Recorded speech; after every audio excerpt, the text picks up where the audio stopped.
दोस्तों के साथ गपशप हो या ऑफिस का ब्रेक, बिना चाय के उनके लिए सब कुछ अधूरा होता है। चाय पीने वालों के लिए चाय किसी लाइफलाइन से कम नहीं। जो लोग चाय पीने के आदी होते हैं, अगर उन्हें चाय न मिले तो उनका सर दर्द होने लगता है। जोहार दोस्तों, आज मैं चाय बागानों में काम करती महिलाएं और उनके नवजात शिशु किस हाल में रहते हैं वहां लेकर जाऊंगी। मैं हूं पश्चिम बंगाल के रहीमाबाद चाय बागान में, जो कि कुमारग्राम ब्लॉक के अंतर्गत है। यहां की कुल जनसंख्या 3570 है। पश्चिम बंगाल में जहां हिल्स, तराई और डुअर्स में 283 चाय बागानों में 3.5 लाख परमानेंट वर्कर काम करते हैं, जहां 75% महिलाएं पत्ता तोड़ने का काम करती है चाय बागानों में। ये बागान में काम करती हूँ, चाय बागान में। ICDS, आशा, ANM को आप जानती हो? हाँ, जानती हूँ। वो क्या काम करते हैं? ये हम लोग को अब डिलीवरी केस से लेके बच्चा होने तक वो लोग मदद करते हैं। हम लोग को देखते हैं, केसर उसर नपता है, आयरन टेबलेट सब कुछ जो मिलता है वो सब देते हैं हमको। बागान के द्वारा तो वो लोग नहीं आते हैं देखभाल करने के लिए। हम लोग को अगर सुई सेंटर में है या बच्चों को पोलियो खिलाना है, तब हम लोग को घर में खबर देता है या हमको फ़ोन कर लेते हैं। तब हम लोग काम से एक बेला काम करके छुट्टी मांग के हम लोग आते हैं, आके सुई लेके जाते हैं। जब आपको लेबर पेन शुरू हुआ तो आपने किसको बताया था? मैंने आशा दीदी को बोला था। कहाँ लेकर गए थे आपको? और हॉस्पिटल में। कौन कौन आपके साथ में थे? आशा दीदी था और हमका घर का परिवार था। और आपको क्या में लेके गए थे, थोड़ा याद करने का कोशिश कीजिएगा। बगान से गाड़ी दिया था, उसी में लेके गया था हमको। पैसा लिया था क्या आपसे या फ्री में था? फ्री में था, पैसा तो नहीं लिया था। जब आप प्रेग्नेंट थी तो आपका ट्रीटमेंट कहाँ पे हुआ था? पहला बच्चा का सामुकतला में हुआ है और जो दूसरा बच्चा मेरा है इसका आलेपुर। क्या क्या चेकअप करवाया जाता था वहाँ पे? प्रेशर लो है या हाई है वो सब चेकअप करा था। वजन कितना है और ठीक है कि नहीं है वो सब देखता था। ब्लड कितना है, शरीर में कुछ शुगर उगर कुछ है या नहीं है, वो सब चेकअप कर लेता था। तो ये जो सारे टेस्ट और जो दवाइयाँ है, इनका खर्च कौन देता था?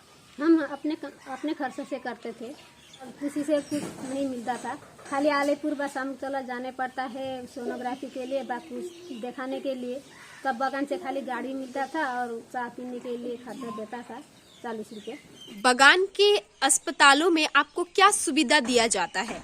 सुविधा कुछ भी नहीं मिली, इसीलिए तो हम अपना पैसा खर्च करके आलेपुर या सामुकतला में जाके हमने चिकित्सा किया है। जांच तो होती है लेकिन ठीक से दवाई पानी ठीक से नहीं मिलती है। सेलन का टाइम में सेलन नहीं होता है, दवाई का टाइम में कभी दवाई नहीं होता है। जितना होना चाहिए उतना नहीं होता है, थोड़ा सा देता है 1-2 दिन के लिए। हाँ, प्रेगनेंसी के समय में हमको 3 महीना छुट्टी मिला था, 7.5 महीना में दिया था बैठने के लिए। जो छुट्टी बैठे थे उसका पेमेंट मिला था? पेमेंट तो मिला था 3 महीना का। आप कब काम आना शुरू किए और आपका बच्चा कितना महीना का था?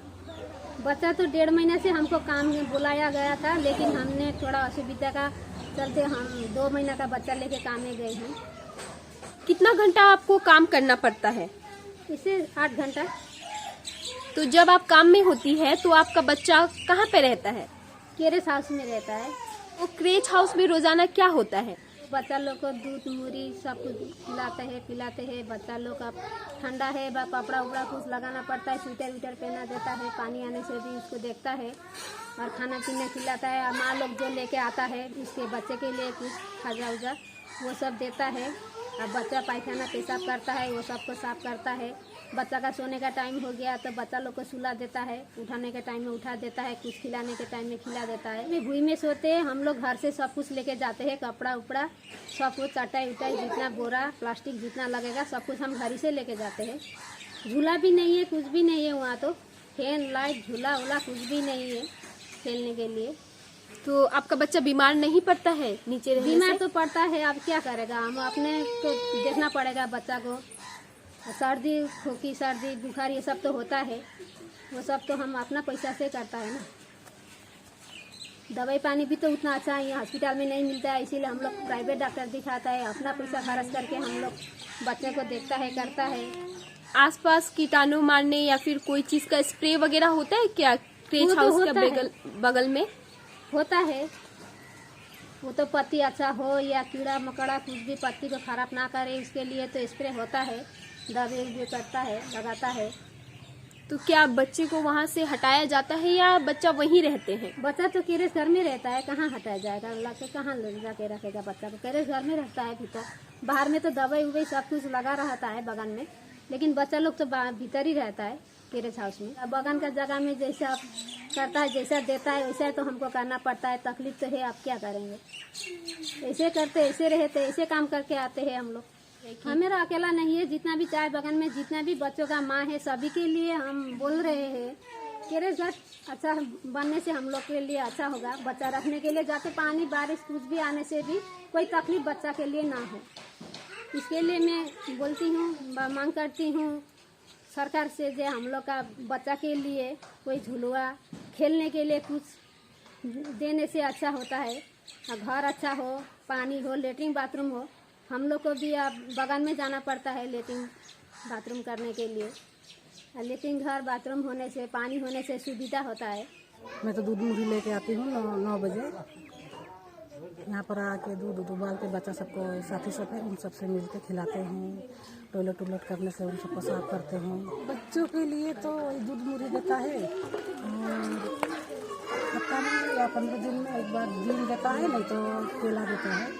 खेलने के लिए कुछ व्यवस्था नहीं है, कभी भी नहीं हुआ है। तो ये लोग सारा दिन सोते हैं या फिर खेलते हैं अपने से? वैसे अभी जब जैसा देखा ना वैसे ही, नहीं ट्रेनिंग तो नहीं मिला है, जो जैसा घर से सीख के आया है वैसे ही देखते हैं हम लोग यहाँ पर। किसी साथी सबसे देखते हैं मिलजुल के, रोने से या बच्चा सब जो बोल नहीं सकता है वो लोग बोलता है कि मुझे टॉयलेट जाना है, सुसु जाना है, तो हम लोग वैसे निकालते हैं। और पहले तो यहाँ पर हर एक महीना करके साबुन देता है हाथ धोने के लिए, अभी तो वो भी नहीं देता है। बहुत मुश्किल में एक बार देगा, ये तो नहीं देगा।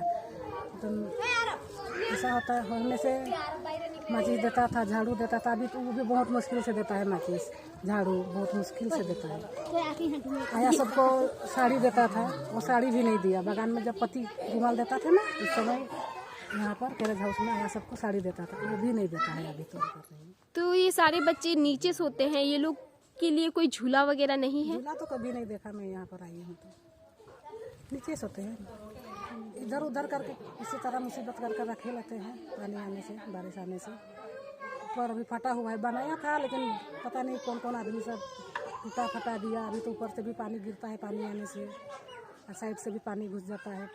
तो बच्चे भीगते नहीं हैं? भीगते हैं, भीग भी जाते, बच्चा सब भी भीगते हैं, हम भी भीग जाते हैं। तो आप लोगों को टॉयलेट अगर लगता है, टॉयलेट बाथरूम जाना होता है तो आप कहाँ जाती है? बगल में क्यों, यहाँ पे बाथरूम नहीं है? बाथरूम नहीं है, बाथरूम लेटरिन नहीं है। नहीं, एक बार साहब लोग बोला था इधर लेटरिन बाथरूम बना देगा, बोला था, लेकिन अभी तक नहीं बनाया। कोविड का टाइम अभी जैसे चल रहा है, कोरोना महामारी, अभी कहा जा रहा है कि बच्चों पर खास करके मतलब अटैक हो सकता है। तो अभी बच्चों के लिए क्या सुविधा है चाय बागान में, इस क्रेच हाउस में?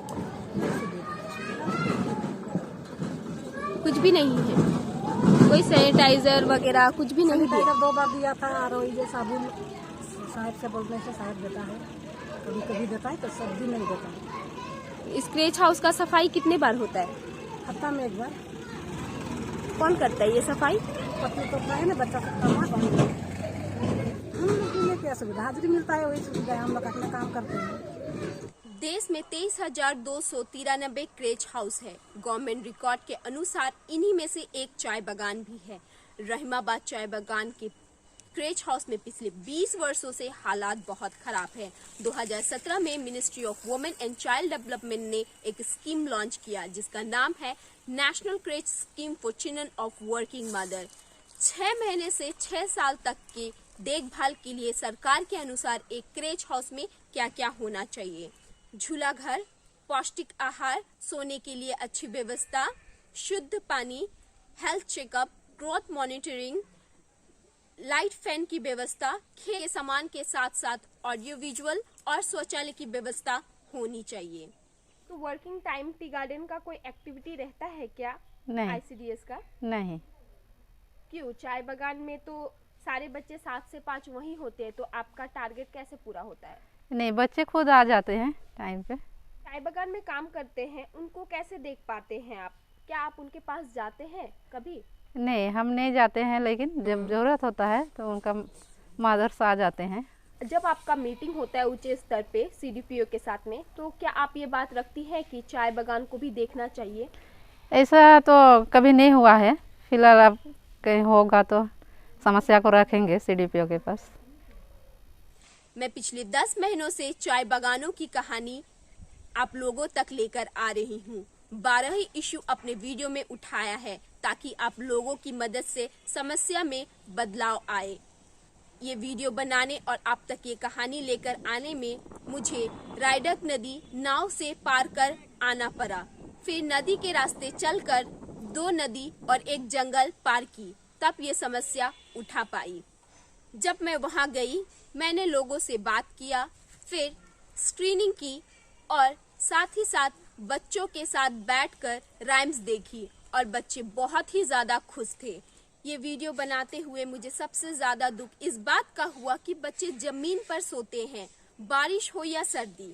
इसी चाय बागान के क्रेच के झूले में ही हमारे देश को अनेक MP, MLA, minister in-charge, doctor, teacher, politician और एडवोकेट बनाया है। इसीलिए मैं चाहती हूँ कि सभी चाय बागानों के क्रेच हाउस पे ध्यान दिया जाए। आप भी इन नादान बच्चों की मदद करना चाहते हैं तो मिनिस्ट्री इंचार्ज लेबर और department of women and child development and social welfare को कॉल करें और सोशल मीडिया में वीडियो को टैग शेयर करें और दबाव दें ताकि उनको जल्दी से जल्दी अच्छी सुविधा मिल सके। इसीलिए मेरे वीडियो को ज्यादा से ज्यादा लाइक शेयर करें। अगर आपका कोई सवाल या सुझाव हो तो कमेंट बॉक्स में कमेंट करें और हमारे चैनल को सब्सक्राइब जरूर करें। मैं पूजा ठाकुर अलीपुरद्वार डिस्ट्रिक्ट से कुमारग्राम ब्लॉक के रहीमाबाद चाय बागान से इंडिया अनहद के लिए।